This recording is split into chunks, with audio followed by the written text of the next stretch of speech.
अस्सलाम वालेकुम नाजरीन, मैं हूँ ज़ीशान यूसुफज़ई। टॉप स्टोरीज़ के सेगमेंट में आपको खुश आमदीद कहते हैं। सबसे पहले बात करेंगे अफ़गानिस्तान के हवाले से, जो आजकल एक हॉट टॉपिक है। हर जगह पर इसके हवाले से बात होती है। कल एक अहम दिन भी है। कल लास्ट डेट है। अमेरिकन जो फोर्सेस है, जो अमरीकी अफवाज है, उनके इन्हिला का कल आखिरी दिन है। देखा जाएगा कि क्या अमरीकी अपने इन्हिला में कामयाब होते हैं या नहीं, क्योंकि अभी वो 4,000 की तादाद में वहाँ मौजूद है और ये हफ्तों के में कंप्लीट होने वाला नहीं है ये इन्हिला। लेकिन देखी जाएगी कि क्या ये इन्हिला कल होगा या नहीं। बात करेंगे अफ़गानिस्तान की दारुल-हुकूमत काबुल के हवाले से। आज काबुल में एयरपोर्ट के करीब एक राकेट के हमले को मिसाइल डिफेंस सिस्टम के ज़रिए से नाकाम बनाया गया। अफ़गानिस्तान के जो हुक्काम हैं उनका कहना था कि 6 जो है राकेट्स दाग दिए गए थे, जिनमें 5 एयरपोर्ट की जानिब दागे गए थे, जबकि एक राकेट से गाड़ी तबाह हो गई थी। अमरीकी हुक्काम ने भी इसकी जो है बात को अमरीकी हुक्काम ने भी कहा है कि हाँ, एयरपोर्ट पर हमला हो रहा था, लेकिन उसको नाकाम बना दिया गया। ताहम फ़्लाइट्स में कोई खलल नहीं डाली गई है।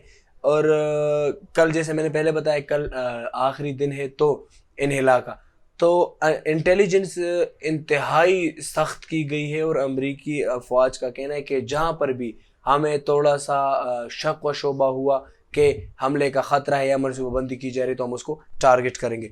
बात करेंगे अपने मुल्क के हवाले से। शहबाज शरीफ साहब का एक अहम बयान सामने आया है। मज़ार क़ायद पर गए थे कल, पीडीएम का जलसा था, उसके बाद आज मज़ार क़ायद पर उन्होंने हाज़िरी दी। वहाँ पर वो मीडिया से गुफ्तगू कर रहे थे। वो फरमा रहे थे कि मौका मिला तो कराची को पेरिस बना देंगे। अब हैरत की बात यह है कि आपको मौका नहीं मिला तो किन को मौका मिला है जनाब? कराची में चलो आपको हुकूमत नहीं मिली, तो लाहौर से आपने कौन सा पेरिस बनाया? इस्लामाबाद से आपने कौन सा पेरिस बनाया? पेशावर से कौन सा पेरिस बनाया? कोई मुल्क का ऐसा खिता जहाँ पर आपने पेरिस तो छोड़े, कोई पेरिस का 10% भी बनाया हो। लेकिन चले निस्बतन जो अभी हुकूमत है इनसे आप बेहतर थे। लेकिन ये पेरिस वाली बात और मौके वाली बात, ये आपकी बिल्कुल गलत है जनाब। मौका तो आपको मिला था, अलबत्ता अभी जो हुकूमत है वो आप पर इल्ज़ाम लगा रही है कि आप की वजह से ये मुल्क ख़राब है। साथ में शहबाज शरीफ साहब का कहना था कि इतनी नालायक गवर्नमेंट हमने नहीं देखी है। इस्टेब्लिशमेंट की इनको जितनी सपोर्ट मिली है किसी को नहीं मिले, लेकिन इन्होंने फ़ायदा नहीं उठाया, जो कि ये बात सच भी है।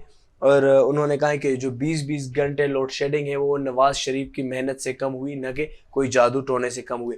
इसके बरक्स वफाकी वज़ीर फवाद चौधरी ने अपने रिमार्क्स दिए हैं। उन्होंने कहा है पीडीएम के जलसे को तनकीद का निशाना बनाया। उसके हवाले से उन्होंने कहा है कि पीडीएम का जो जलसा था वो सिर्फ शो था, उसमें पावर बिल्कुल भी नहीं था। असल में ये जो जलसा था ये पाकिस्तान पीपल्स पार्टी के ख़िलाफ़ था। मौलाना साहब को बड़े तनकीद का उन्होंने निशाना बनाया है कि मौलाना साहब जिस भी ग्रुप की हिमायत करे, जिस भी जो इत्तेहाद उसकी सरबराही करे, तो वो नाकाम ही होता है। उन्होंने कहा है कि महंगाई की वजह शहबाज शरीफ के भाई, उनके बेटे, साहिबजादे, दामाद वगैरह सब कुछ है। और उन्होंने साथ में कहा कि शहबाज शरीफ को सियासत छोड़नी चाहिए, वकीलों से मशवरा करना चाहिए, क्योंकि उनके ख़िलाफ़ केसेस बड़े मजबूत हैं और हो सकता है कि वो अंदर हो जाए। अब फवाद चौधरी साहब ने इनडायरेक्टली ये बात की कि हम आपको, कि इससे हो रहा है साबित कि हम आपको अंदर करेंगे। फिर आप कहते हैं कि जी नेब आज़ाद है।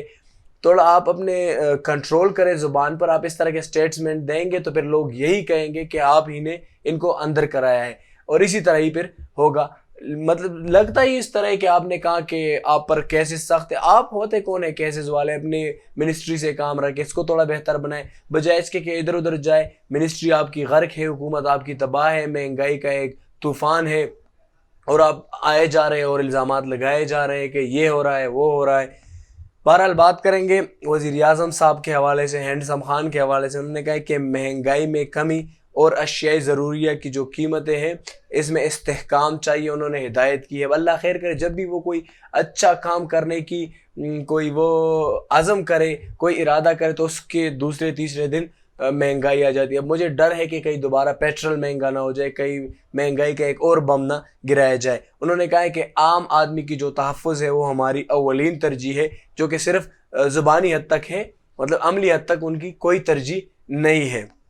इंतज़ामिया जो हमने जो इंतज़ामी इक़दामात किए हैं उसके नताइज सामने आने चाहिए, ताकि आवाम को रिलीफ़ दी जाए। जो कि आप 3 साल पहले कहते थे कि रिलीफ़ देंगे, जो कि अभी तक برائے نام ہی آپ کہہ رہے ہیں کہ ہم ریلیف دے رہے ہیں، یہ کر رہے ہیں، وہ کر رہے ہیں، لیکن ابھی تک آپ نے ریلیف دی نہیں ہے۔